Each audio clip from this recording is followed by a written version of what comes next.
El fin de cada era en el Imperio Otomano a menudo se asemejaba a un golpe palaciego silencioso pero sofisticado.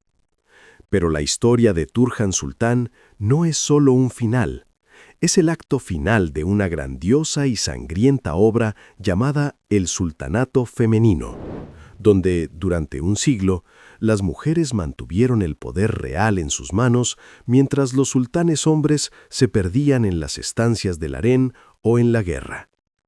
La propia frase sultanato femenino suena como un oxímoron, como un espía con hábito. Oficialmente no existía. La ley, la tradición, toda la mitología imperial relegaban a la mujer tras la celosía tallada del cafés, la jaula dorada. Pero entre mediados del siglo XVI y mediados del XVII, las reglas del juego cambiaron. El poder, como una sombra, se desplazó del diván a las estancias de la válide sultán, la madre del sultán reinante. Fue una era de madres regentes, que gobernaban en nombre de sus hijos menores de edad. Una época en la que las decisiones políticas más influyentes no nacían en los despachos de los grandes visires, sino durante conversaciones privadas junto a la fuente del patio interior de Topkapi. Hurrem, Nurbanu, Safie, Kosem. Estos nombres infundían temor en los embajadores extranjeros y en los janízaros curtidos en batalla. No solo tenían influencia, nombraban y destituían visires, controlaban el tesoro, mantenían correspondencia diplomática secreta con las reinas de Europa. Eran el cerebro y el sistema nervioso del imperio durante un periodo que los historiadores luego llamarían el gobierno de las mujeres. Y es en este teatro del poder donde aparece ella, Turhan Hatice Sultán, una joven rusa capturada por los tártaros de Crimea y obsequiada a la corte otomana, de esclava a concubina del sultán Ibrahim I, conocido como Ibrahim el Loco, de concubina a madre del heredero, Mehmed IV, y de madre a figura clave en una lucha mortal que definiría el destino del imperio. A menudo la retratan simplemente como una figura en el proscenio que puso fin a una época. Pero eso es demasiado simplista. Turhan no fue un epílogo, sino la protagonista del acto final, el más cruel. No se limitó a observar el ocaso del sultanato femenino. Ella misma lo escenificó de manera personal, fría y calculada. Tuvo que enfrentarse a la mujer más poderosa del imperio, su suegra, Kosem Sultán, quien había gobernado desde detrás del trono durante 30 años. Su confrontación no fue una riña doméstica, sino una guerra de aniquilación con venenos, espías y revueltas de los genízaros. La ironía reside en que fue Turhan, tras ganar esa guerra y convertirse en regente única, quien inició el proceso que relegó para siempre a las mujeres a los bastidores de la alta política. Hoy intentaremos desentrañar el enmarañado conjunto de fuentes primarias, los informes de los embajadores venecianos, las crónicas otomanas, los documentos financieros. ¿Quién fue Turhan en realidad? ¿Una intrigante genial que arrebató el poder de las manos de su suegra? ¿O una estadista pragmática que sacrificó la influencia femenina por la estabilidad del imperio? ¿Cómo logró una sola mujer romper una tradición centenaria? Descenderemos a los laberintos de Topkapi, donde cada susurro resonaba como un eco de conspiración, y veremos cómo se decidía el destino del imperio en las estancias de la Valide. Y antes de comenzar, suscríbanse a este canal para no perderse la salida de nuevos videos. Cada nuevo suscriptor resuena como un cálido eco en nuestro interior y nos da motivación para buscar temas nuevos aún más interesantes. Comencemos con un acertijo. En la gran serie El Siglo Magnífico hay de todo. Intrigas, lujo, personajes brillantes. Pero el papel femenino principal fue para Hurrem. En la secuela El Imperio de Kosem, para la propia Kosem. ¿Y dónde está aquella que sobrevivió a ambas? ¿Aquella que cerró la era del sultanato femenino con mano de hierro en guante de terciopelo? Su nombre es menos conocido. Su historia comienza en algún lugar de las vastas estepas, donde el nombre de la niña, nacida alrededor de 1627, se disolvió en el humo de los incendios. Sus raíces son la primera batalla de los historiadores que perdura hasta hoy. ¿Rusa? ¿Ucraniana? ¿Circasiana? Cada investigador presenta sus argumentos como un abogado en un juicio. El viajero francés Tavernier la menciona de paso como circasiana. Los cronistas otomanos suelen hablar de un origen ruso. Algunos historiadores modernos insisten en que era ucraniana. Uno de los historiadores turcos pinta una escena casi inverosímil. Años después, ya la todopoderosa Válide, Turhan acompaña a su hijo en una campaña polaca y pisa la tierra donde nació. Respiró el aire de la patria. Quizás incluso se reunió con su familia. Es una imagen poderosa. La mujer, raptada en la infancia, regresa como soberana. Pero, ¿es cierto? Lo más probable es que nunca lo sepamos. Sin embargo, conocemos con certeza el mecanismo de su entrada en la historia. A los 12 años, es capturada como botín por los tártaros de Crimea. Su vida pendió de un hilo, pero la suerte le sonrió. No fue vendida al primero que pasó. Se convirtió en un regalo valioso. Fue ofrecida a la poderosa Kösem Sultán a través del dignatario Kır Süleyman Pasha.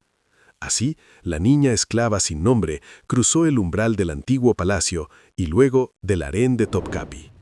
Y aquí comienza su verdadera forja. No la arrojaron al barracón común de las concubinas, no. La mismísima Kösem Sultán, la mayor política del Imperio Otomano del siglo XVII, le prestó atención personal. ¿Por qué? Kösem no era una política sentimental, sino un gran maestro en el ajedrez del poder. No buscaba simplemente una belleza para su hijo mentalmente inestable, el sultán Ibrahim I. Buscaba un proyecto, una inversión, la futura madre de un heredero a quien pudiera moldear a su antojo. La Válide perfecta y leal. Por eso, Turhan, nombre que muy probablemente le puso la propia Kösem, no entra simplemente en el harén, sino en una exclusiva Academia del Poder. Algunas fuentes, como el historiador Chagatai Uluchay, dicen que Kösem la educó personalmente. Otras, como Leslie Pierce, matizan, vivía en la casa de la hija de Kösem, la sultana Atike. No solo le enseñaron etiqueta, música y caligrafía, le enseñaron política, le explicaron quién era el gran visir, cómo funcionaba el diván, qué influencia tenía cada bajá. La prepararon para el papel de madre de un sultán desde la cuna, mejor dicho, desde que ella misma era casi una niña. ¿Y qué hay de su apariencia? Aquí la historia se vuelve poesía y los hechos se mezclan con fantasías posteriores. Ahmed Refik Altinay, llamándola una rubia rusa, describe a una belleza casi de cuento, esbelta, de piel clara, con ojos azules. Uluchay coincide, alta, con hoyuelos en las mejillas y un deslumbrante cabello castaño. Pero los historiadores modernos, como Necdet Sakaolu, dudan con razón. Estos retratos se escribieron siglos después bajo la moda europea. ¿Existió realmente su hermano Yusuf Aga, mencionado en algunos documentos? Posiblemente, pero eso ya son detalles. Lo crucial es que para cuando el sultán Ibrahim I, un hombre de psique quebrantada, conocido como Ibrahim el Loco, fijó su atención en ella, ella ya no era una niña asustada. Era un arma que Kösem había afilado. Y en 1642, ese arma dio resultado.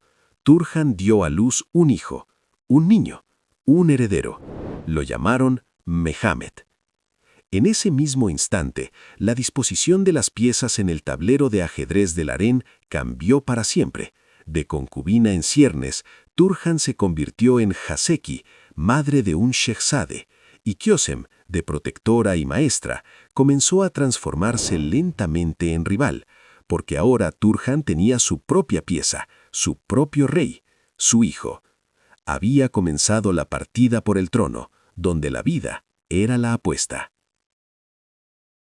La relación entre Turhan e Ibrahim no fue un romance.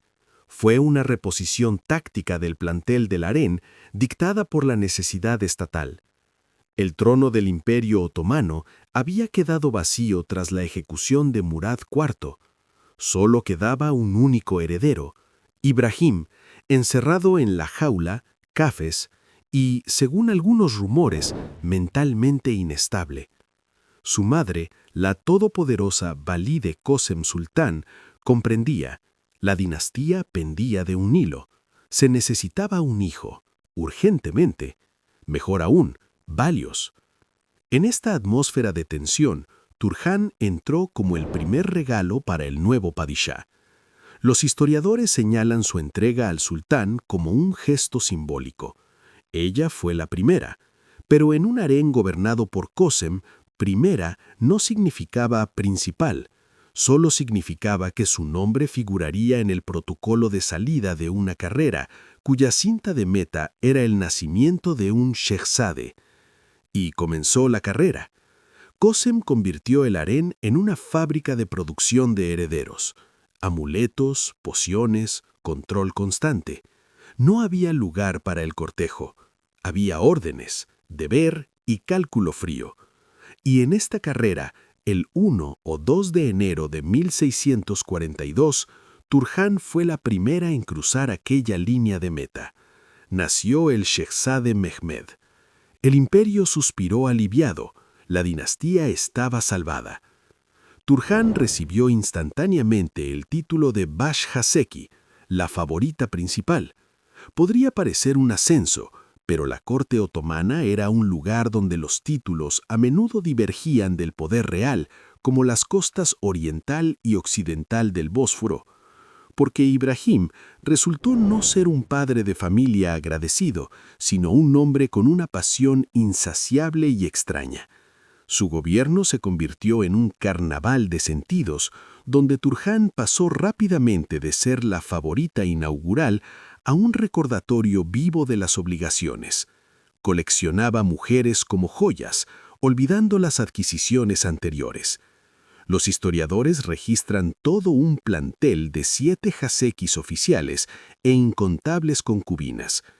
Y durante un tiempo, quien gozó del favor especial del sultán no fue Turhan, sino Dilashub Sultán, madre de su segundo hijo, quien incluso recibía un salario mayor. Pero el verdadero golpe no aguardaba a Turhan en los libros de contabilidad del harén, sino en su propio corazón. El incidente junto a la pila de mármol en el patio interior del palacio de Topkapi desnudó toda la amargura de su situación. Ibrahim se había encaprichado con la joven nodriza de su hijo, que acudía al palacio con su propio bebé. Un día, al sorprender al sultán en tiernos juegos con el niño ajeno, Turhan no pudo contenerse. Se atrevió a recordarle: ¿acaso tu propio hijo, el príncipe Mehmed, no merece igual muestra de cariño? Fue un error fatal. Ibrahim, enfurecido por la intromisión, en un arranque de furia agarró al pequeño Mehmed y lo arrojó al agua fría de la pila de mármol. El niño fue rescatado, pero en ese gesto brutal murió todo. Murió la esperanza de afecto, murió cualquier ilusión de amor. En la situación irrumpió, como un cuerpo de bomberos, Kösem Sultán. Expulsó a la nodriza, impuso orden, pero no pudo borrar de la memoria de Turhan la imagen de la locura de su esposo y la desprotección de su hijo.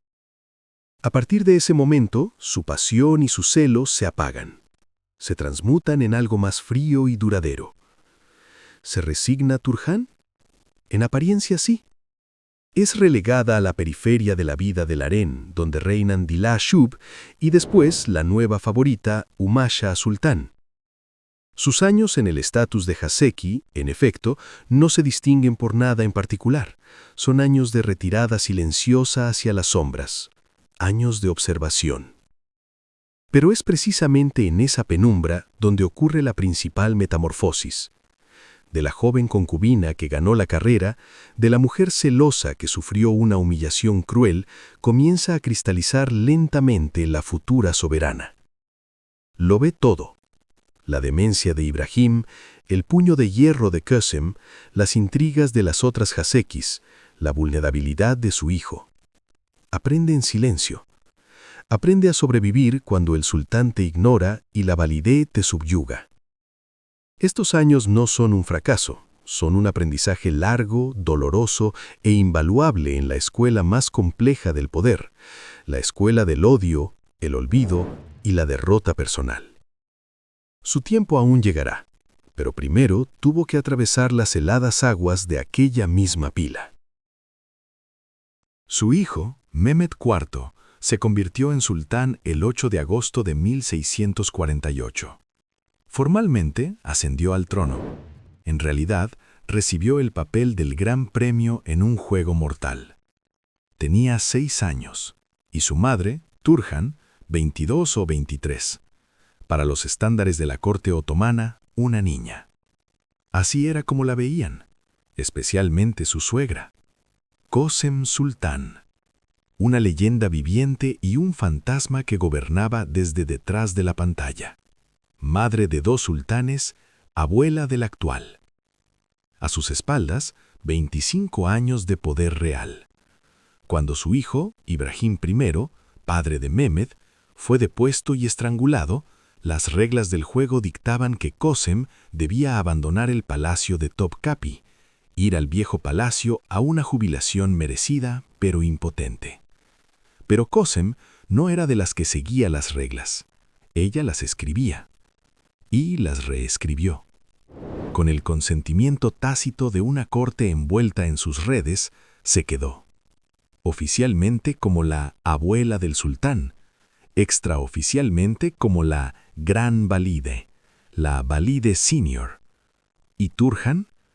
Turhan se convirtió en la Valide Junior, no un título, sino un apodo despectivo. El estipendio de Kösem, 3.000 akçes al día. El de Turhan, 2.000. Incluso el harén, el sagrado dominio de la madre del sultán reinante, permaneció bajo el control de su suegra. El nombre de Turhan no apareció en documentos oficiales durante 3 años. Era como si no existiera. Era una sombra, una figura fantasmagórica junto a la cuna del niño sultán. Pero las sombras a veces aprenden a caminar. El silencio de Turhan no era sumisión, sino una pausa táctica. Mientras Kösem, apoyándose en los genízaros leales, gobernaba el imperio como su feudo, alrededor de la Valide Junior comenzó a formarse un polo alternativo de poder. Los desesperados, los ambiciosos, los perdedores. El tutor del sultán, Reyhan Aga, su antiguo instructor jefe, Suleimán Aga, el musajib Ismail Aga, y, lo que era crítico, el gran visir Siavuş Pasha, para quien el omnipotente poder de los genízaros y su protectora Kösem era una espina en la garganta. El partido de Turhan, el partido de aquellos a quienes no les había correspondido un lugar en la mesa de la vieja guardia. Miraban al niño sultán y veían en su madre la única oportunidad legítima para cambiar las reglas del juego. El patio se había dividido. Comenzó una guerra fría en los corredores de Topkapi, donde una mirada podía ser más peligrosa que una daga. Siavuş Pasha, desafiando a los genízaros, provocó la ejecución de varios partidarios de Kösem. Ella, a su vez, respondió con golpes precisos contra gente del bando de Turhan. La tensión crecía. Todos entendían que esto no podía continuar así por mucho tiempo. En esos juegos, o se lo gana todo, o se desaparece. La culminación llegó de boca de la sirvienta de confianza de la propia Kösem, Meleki Kalfa. Ella acudió a Turhan con una información monstruosa. El plan de la Gran Valide era simple y despiadado. Envenenar al niño Mehmed IV, elevar al trono a su hermanastro menor, Suleimán, y su madre, Saliha Dilashub Sultan, era mucho más sumisa y manejable. Para Kösem era un movimiento racional, cambiar a una nuera rebelde por una obediente. Para Turhan era una sentencia de muerte para ella y su hijo. En ese momento, la mujer joven, ingenua e inexperta desapareció. Solo quedó la gobernante luchando por sobrevivir. En un consejo de emergencia, 14 de sus partidarios emitieron un veredicto. Kösem Sultan debía morir. Turhan no solo lo supo, ella dio la sanción, la aprobación personal. Esta era su hora crítica. de víctima de las circunstancias a arquitecta de su propio destino. En la noche del 2 al 3 de septiembre de 1651, los asesinos entraron en los aposentos de Kösem. La leyenda del harén otomano fue estrangulada con el cordón de su propio dosel.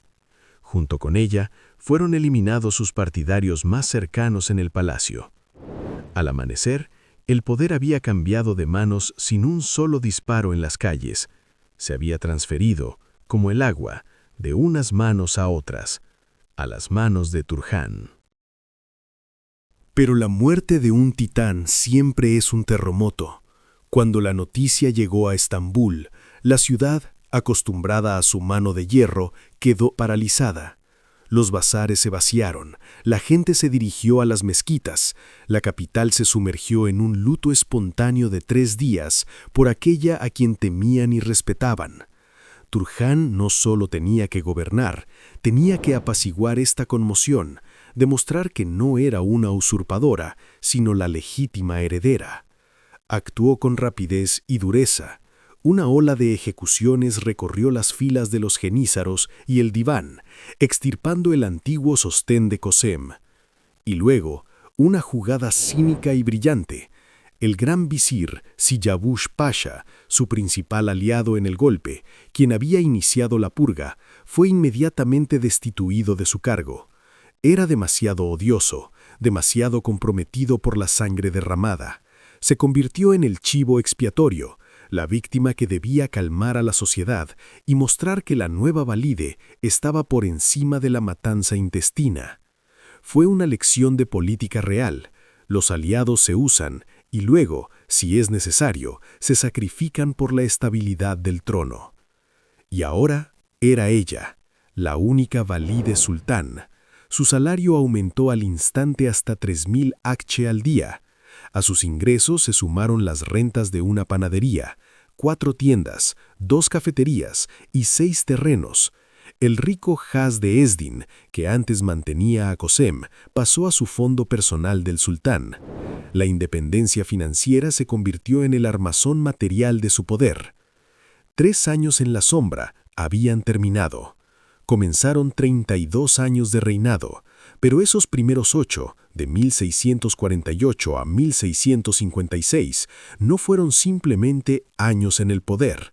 Fue un camino sangriento y brillante hacia la cima que pasó sobre el cadáver de su suegra.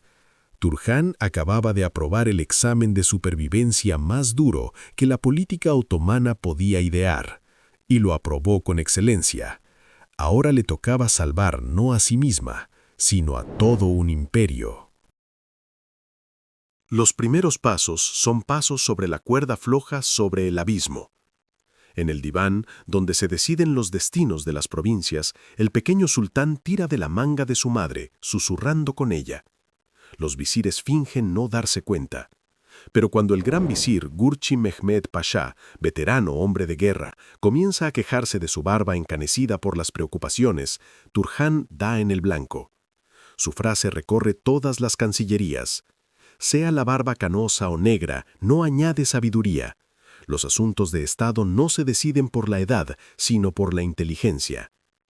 Esto no es una simple discusión, es un ultimátum. Ella coloca al timón no a un general, sino a un hombre sabio, Mesud Efendi, y ordena al visir: escúchenlo, se lo advierto. Pero una advertencia son solo palabras. La realidad exige gestos. 9 meses después, Gurchi Mehmed Pasha cae de su puesto. Junto con él se deshace también de su propio partidario, Süleyman Agha, percibiendo en él una sombra creciente. Los calabozos de Topkapi recuerdan tales escenarios. A escena sale un nuevo gran visir, Tarhunki Ahmed Pasha, con la misión de salvar las arcas. Su plan es simple: recortar gastos. En primer lugar, los del harén. Un error fatal. Puedes cuestionar la opinión de la Valide, pero nunca tocar su casa, su mundo, sus doncellas. Un par de años después, Ahmed Pasha perderá la cabeza. Intentó gobernar sin consultar. Parecería que la lección fue aprendida, pero Turhan, paradójicamente, tropieza con la misma piedra. No busca alianza con los poderosos del mundo, los visires, los ulemas, crea su gabinete de ministros dentro de los muros del harén. Su círculo cercano, la nodriza de su hijo, Meleki Calfa, su esposo el cafetero, el eunuco jefe, el agá personal. Susurran consejos al oído, reparten cargos entre los suyos, ven el imperio como una enorme tienda donde se pueden tomar productos de los estantes impunemente. Las órdenes de Estado las escribe en hojas ya preparadas con la tugra de su hijo. Es poder, pero un poder doméstico, de clan, peligroso en su ignorancia. El resultado es predecible y catastrófico. Las arcas se vacían, la moneda se devalúa, hay hambre en el país. En Estambul aparece un derviche loco, Sheikh Sakli. Grita en las plazas que una mujer en el poder es una desgracia, que Turhan debe casarse urgentemente y ser desterrada. Lo encierran en un manicomio, pero el virus de sus ideas ya corre por la sangre de la ciudad.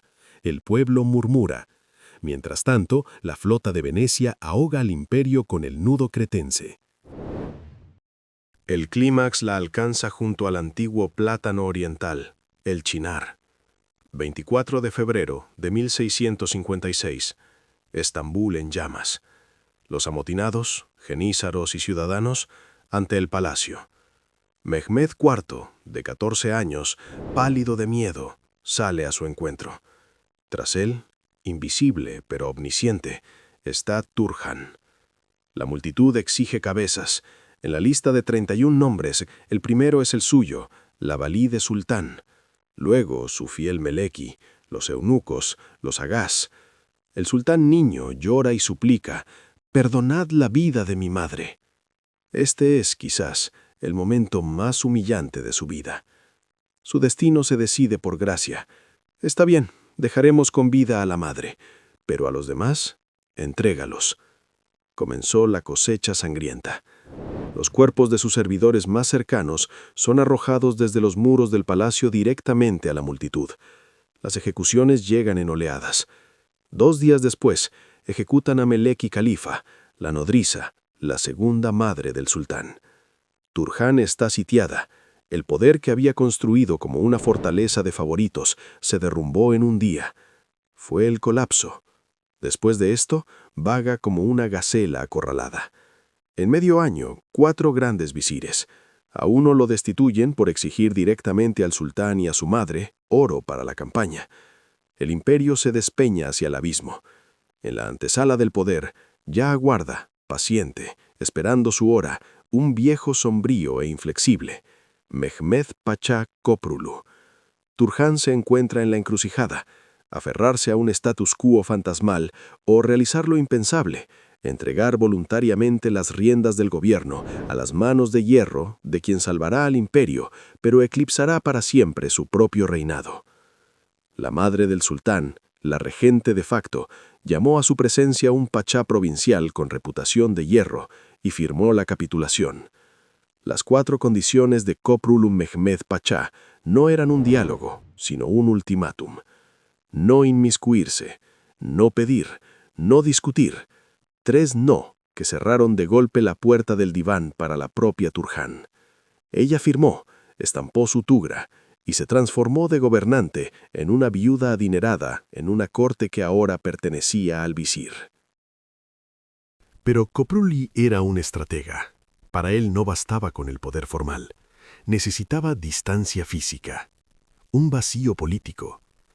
Así nació un elegante designio, la caza. Convencieron al joven sultán Mehmed IV, cuya única pasión eran las monterías con sabuesos, de que se trasladara a Edirne, la antigua capital en la frontera balcánica. Oficialmente para maniobras y cacerías en los bosques de Stranja, extraoficialmente para apartarlo de la vista, lejos de las intrigas del serrallo de la capital. Turhan siguió a su hijo. Su partida se asemejó a un exilio honorífico. Así comenzó una extraña vida itinerante. Edirne, Estambul, de nuevo Edirne. Invernar en el viejo palacio, veranear en los pabellones del Bósforo, visitar Bursa. Vagaba entre ciudades como una reina exiliada dentro de su propio imperio. Incluso incendios y epidemias de malaria dictaban su rumbo. Pero en esta aparente agitación había un profundo cálculo. Privada de influencia directa sobre el ejército y el tesoro, Turhan se concentró en 2 estrategias. la caridad como herramienta de poder blando y la política familiar como garantía del futuro. Sus tierras personales, los Has, generaban unos ingresos colosales, y los gastaba, no en diamantes, sino en alminares. Las fortalezas de Sedulbahir y Kumkale, que guardaban los Dardanelos, fueron obra suya. Cuando el sultán, su hijo, inspeccionaba estos poderosos muros, quedaba admirado, e hizo generosas donaciones a los constructores. Era un diálogo mudo. La madre levantaba las defensas del imperio, mientras el gran visir libraba las guerras. ¿Qué contribución pesaba más? Su nombre quedó fundido en la piedra de los fuertes que veía pasar a cada barco. El segundo frente era el harén. Aquí su poder permanecía inexpugnable. Cuando en 1664 nació su primer nieto, el príncipe Mustafa, fue su victoria. Corrían oscuros rumores de que la madre del niño, la ambiciosa favorita Gulnush, comenzó de inmediato a susurrar al sultán sobre la ejecución de sus medio hermanos, rivales potenciales. Pero estas insinuaciones se estrellaban contra la voluntad de Turhan. Se interpuso como un muro entre su ambiciosa nuera y los otros hijos del sultán. No era una abuela sentimental, era la arquitecta de una dinastía que entendía que un exceso de cadáveres en el serrallo debilitaba el trono. Sus aposentos privados en Edirne, bautizados en honor a su hijo cazador, se convirtieron en el centro de gravedad de un clan en expansión. Ella criaba a sus nietos, mediaba entre las esposas y mantenía el pulso de la gran familia. Mientras tanto, Koprulu seguía cortando cabezas y expulsando a los venecianos de las islas. Su dictadura daba resultados: orden, victorias, estabilidad. Cuando murió en octubre de 1661, todos contuvieron la respiración a la espera. Pero Turhan y su hijo no desmantelaron el sistema. Nombraron gran visir al hijo del difunto, Fasil Ahmed Pasha. Fue un gesto de sabiduría, un reconocimiento del éxito de la firma Koprulu. Pero también significó que se mantenía el status quo. El sultán seguía cazando en Edirne, el visir gobernaba en Estambul, y Turhan equilibraba entre ambos, un eslabón conectivo que todos solían considerar decorativo. Mientras su hijo conquistaba Kamianets-Podilsky y el visir bebía vino en los castillos austriacos capturados, Turhan hacía su trabajo. Resolvió un escándalo diplomático con el embajador francés Nointel, cuando éste, por orgullo, se negó a saludar al palacio. No fue el visir, sino ella, quien encontró una salida elegante. Una inspección de barcos, durante la cual el saludo sonó supuestamente en su honor, salvando las apariencias tanto de Francia como de la puerta. Fue un trabajo de joyería en el ámbito del protocolo, donde cada gesto es un mensaje. Y todo este tiempo continuaron sus famosos alay, procesiones solemnes entre las capitales. El francés Tavernier, que observó su entrada en 1668, lo describió como un gran espectáculo de poder. Miles de jinetes, capulli con colas de caballo en sus lanzas, carruajes cerrados con eunucos en las puertas, gritos que prohibían a la multitud mirar, y detrás, carruajes con hielo para el sorbete de las sultanas. Ella no administraba el tesoro, pero sus apariciones públicas eran una afirmación cuidadosamente coreografiada de su rango. Obsequiaba a los pashás que la recibían con pieles de Marta Sibelina, no sobornos, sino signos del más alto favor, que todavía valían algo. Su vida fue la de una sombra en la pared, pero de una sombra nítida, constante, que se extendía desde los Dardanelos hasta Babadaj. Construía fortalezas, criaba a sus nietos, apagaba escándalos y encabezaba procesiones. Los últimos años de su vida se asemejaban a un ocaso sereno, pero majestuoso. El poder que una vez había conquistado en cruentas batallas palaciegas, ahora reposaba en sus manos como una piedra pulida por el tiempo. Firme, tranquilo, sin estridencias. Parecía que las tormentas habían quedado atrás, y sus días más felices no estaban ligados a intrigas, sino a la familia. En mayo de 1675, Edirne estalló en el fuego artificial de las festividades. El motivo era doble: la circuncisión del nieto mayor el Shehzade Mustafa, y la boda de su nieta, Hatice Sultán. Fueron aquellas celebraciones en Edirne, que pasaron a la historia como un evento de increíble magnitud y esplendor capaz de eclipsar las festividades de la capital. Pero hasta el sol se inclina hacia el horizonte. Su última visita a Edirne fue ya una historia de despedida, aunque nadie lo sabía aún. La recibieron como a un monumento. El gran visir Merzifonlu Kara Mustafa Pasha, los visires, el Sheikhul Islam, los ulemas, toda la flor innata del poderío de la maquinaria estatal otomana se inclinaba ante una mujer anciana cubierta con un velo. Era una leyenda viviente, la última de las grandes Valide Sultán, cuya voluntad había determinado en su día los destinos del imperio. En 1681, cuando su hijo, el sultán Mehmed IV, partió a Estambul para complejas negociaciones de paz con Rusia, Turhan se quedó en Edirne. No por casualidad. Con ella se quedaron los Shehzades Solimán y Ahmed, hermanos del sultán por parte de padre. En otra época, su destino podría haber sido trágico y breve, pero aquí, bajo su protección, estaban a salvo. Ella, que había atravesado una lucha sangrienta por el trono, se convirtió en su escudo viviente. Fue un gesto no solo político, sino casi maternal. Sin embargo, su salud comenzó a flaquear. Sentía fatiga, una debilidad corporal. Y como verdadera otomana, concibió la construcción de una mansión costera en Eyüp. Tal vez soñaba con contemplar el agua desde allí, escuchar el susurro de las hojas. No le estaría destinado ver terminada esta obra. Su muerte se convirtió en símbolo del fin de toda una época, el sultanato de las mujeres.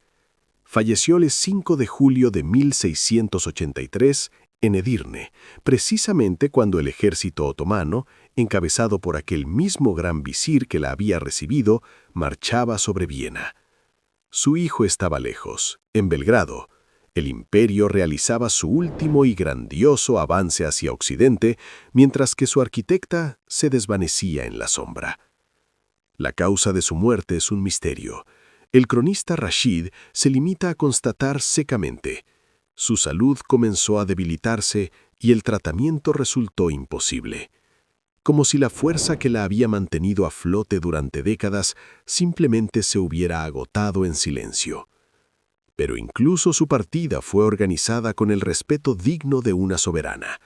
Dejó instrucciones de ser enterrada en Estambul, en el Turbé junto a la nueva mezquita, aquel grandioso complejo que ella completó y con el cual inscribió para siempre su nombre en la silueta de la ciudad. Y así comenzó la última operación, la de despedida. La noticia de su muerte al llegar al ejército acampado frente a Viena sumió a las tropas en luto. Los cronistas la compararon con las mujeres virtuosas de la Biblia y el Corán, Mariam, Asía. El estadista Sari Mehmed Pasha y los soldados a una voz la llamaron el pilar fundamental del Estado. Silahdar Mehmed Agha, que la conoció personalmente, anotó en su obra estas amargas palabras: «¡Qué pena! El pilar fundamental del Estado nos ha abandonado». Y luego, con una velocidad casi cínica, empezaron a girar los engranajes de la burocracia. Sus pertenencias fueron selladas y confiscadas, el procedimiento habitual. Al harén llegó un firmán para mantener el orden y custodiar al Shehzade. El imperio afligido se ocupó al instante de cuestiones de seguridad y sucesión. La vida continuaba. Se fue en la cúspide de su gloria, pero en el ocaso de una era. A los pocos meses, el ejército otomano sería derrotado ante Viena, y aquella derrota marcaría el inicio de un largo retroceso. La fuerza que ella con tanta ferocidad había acumulado y sostenido, el imperio comenzó a derrocharla sin tino. La última soberana del sultanato de las mujeres se llevó consigo al mausoleo no solo su poder, sino también parte de aquella inquebrantable confianza que impulsaba la maquinaria otomana hacia adelante. Después de ella, todo fue distinto. Calladamente, gradualmente, pero irreversiblemente.